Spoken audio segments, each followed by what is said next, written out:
أوصيكم ونفسي بتقوى الله وطاعته لعلكم تفلحون. فقال الله تعالى في القرآن الكريم: أعوذ بالله من الشيطان الرجيم. بسم الله الرحمن الرحيم. فبأي آلاء ربكما تكذبان. Kita bersyukur kepada Allah. Allah masih memberikan kehidupan dan berbagai nikmatnya kepada kita, sehingga dengan izin dan mengharap ridha Allah Subhanahu wa taala,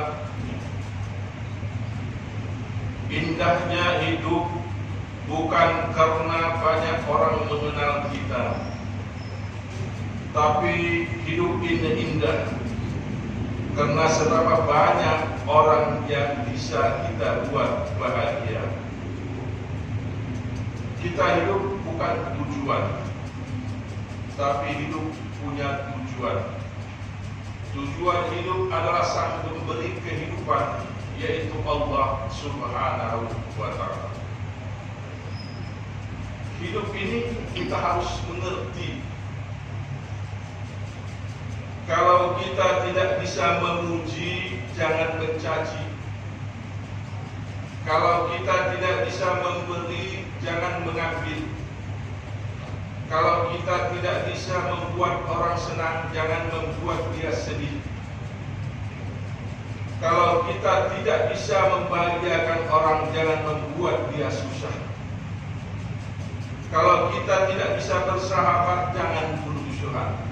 Inilah kunci kesuksesan hidup. Hidup ini enak ketika kita bisa makan, ketika kita bisa minum, buang air besar lancar, buang air kecil lancar, tidak melalui alat bantu.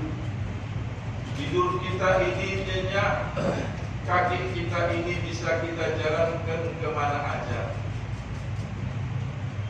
Pikiran kita ini tidak macam-macam, sehingga jiwa dan perasaan kita ini tenang dan nyaman. Musuh kita tidak ada karena orang kita temani. Pergaulan kita bagus sehingga tidak ada yang membenci kita. Itulah nikmat kehidupan.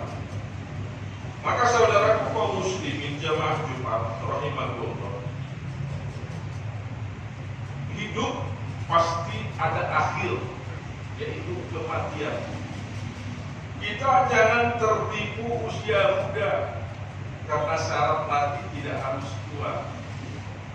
Kita jangan tertipu badan kita ini sehat kuat, karena syarat mati itu tidak harus sakit. Maka kehidupan ini harus kita cermati dalam-dalam, dan kita harus mengerti, yang kita makan pasti busuk, yang kita pakai pasti lapuk. Hidup ini punya batas. Tugas ada akhir daripada tugas, yaitu beristirahat.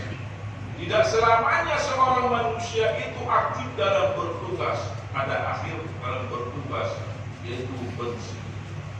Ada batas dari kehidupan yang kita laksanakan. Kalau badan kita besar, pakaian yang dikenakan kecil, itu tidak kuat, karena bukan batas daripada badan kita. Kalau batas halaman kita itu sebegitu, jangan kita ambil melewati batas halaman kita, halaman orang lain, karena bukan hak. Kalau kepala kita besar, jangan kita pakai peci yang kecil, karena bukan ukuran kepala kita. Jadi kita harus mengerti tentang kehidupan. Coba lihat peci topi yang kita pakaikan. Walaupun dia kecil, walaupun dia itu murah, tapi posisinya di atas dan sangat mulia. Coba kita punya sepatu seharga apapun mahalnya, tapi dia tetap di bawah dan menginjak kotoran. Maka kehidupan ini, coba kita lihat. Kalau kita melihat sapi, kerbau, semakin besar, semakin berat timbangan dagingnya, semakin mahal harganya. Karena diukur dengan berat dagingnya. Coba lihat burung beo. Burung beo dagingnya, berat badannya lebih kecil dengan sapi atau kerbau, tapi nilainya bisa lebih mahal dengan sapi atau kerbau, bukan karena berat dagingnya, tapi dilihat dari suara. Emas berlian kecil, tapi lebih mahal harganya dengan batu bata. Walaupun batu bata itu besar, karena nilainya jauh lebih rendah jika dibanding dengan harga emas atau berlian. Maka kehidupan ini kita harus mengerti. Ketika kita lahir, kita menangis. Ketika kita meninggal dunia, kita ditangisi. Ketika kita lahir, kedua tangan kita ini kosong. Ketika kita meninggal dunia, kembali tangan kita ini kosong. Berwarna yang kita pakai pakaian ketika kita hidup, pagi warnanya lain, siang warnanya lain, sore warnanya lain, malam warnanya lain. Namun ketika kita meninggal dunia, satu warna yang kita pakai yaitu warna putih, itulah kain kafan. Sebesar apapun rumah kita, tempat tinggal kita, ketika kita tinggalkan kehidupan yang fana, yang bersifat sandiwara, maka atas ukuran kita, rumah masa depan kita adalah sebatas badan kita. Inilah kehidupan yang harus kita cermati. 100 tahun yang lalu kita belum ada, 100 tahun yang akan datang kita pasti meninggal dunia. Maka saudara kaum muslimin jamaah Jumat rahimakumullah, apapun yang kita cari dalam kehidupan ini yang namanya cari makan. Nikmat rasanya kalau kita cari makan, bisa kita makan yang kita cari. Alangkah ruginya, alangkah sedihnya seorang ketika dia cari makan yang dicarinya tidak bisa dia makan karena terhalang berbagai penyakit. Dia mau makan daging, ada darah tinggi. Dia mau makan kacang, ada asam urat. Dia mau makan sayur, ada kolesterol. Apa arti yang dia cari yang namanya cari makan? Maka bagi ayyi ala rabbikuma tukadziban, maka nikmat Tuhan manakah lagi yang kamu dustakan dalam kehidupan? Coba bayangkan. Maka kalimat ajal, Allahu Akbar, kita jawab Allahu Akbar. Asyhadu an la ilaha illallah, kita jawab asyhadu an la ilaha illallah. Asyhadu anna Muhammadar Rasulullah, kita jawab asyhadu anna Muhammadar Rasulullah. Tapi ketika hayya 'alas shalah, kita tidak jawab dengan hayya 'alas shalah, tapi la haula wala quwwata illa billah. Kita ini tidak mempunyai kekuatan apa. Dulu seorang itu kuat, sekarang lemah.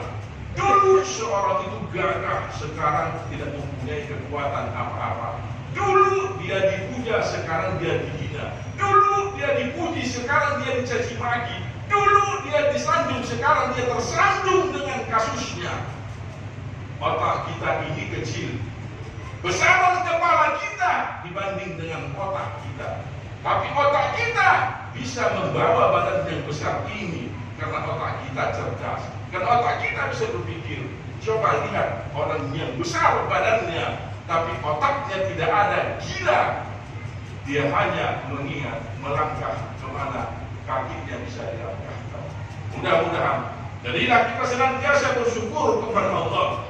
Yakin dan percayalah, semakin dekat kita kepada Allah, maka Allah akan semakin dekat kepada kita, membuat hati, jiwa dan perasaan kita tentram, bahagia, tenang. Maka itulah nikmat daripada kehidupan. Barakallahu li wa lakum fil Qur'anil Azim wa nafa'ani wa iyyakum bima fihi minal ayati wa dzikril hakim wa taqabbala minna wa minkum tilawatahu innahu was-sami'ul 'alim. Aqulu qawli hadza fastaghfiruhu wa ya fawzal mustaghfirin wa ya najatat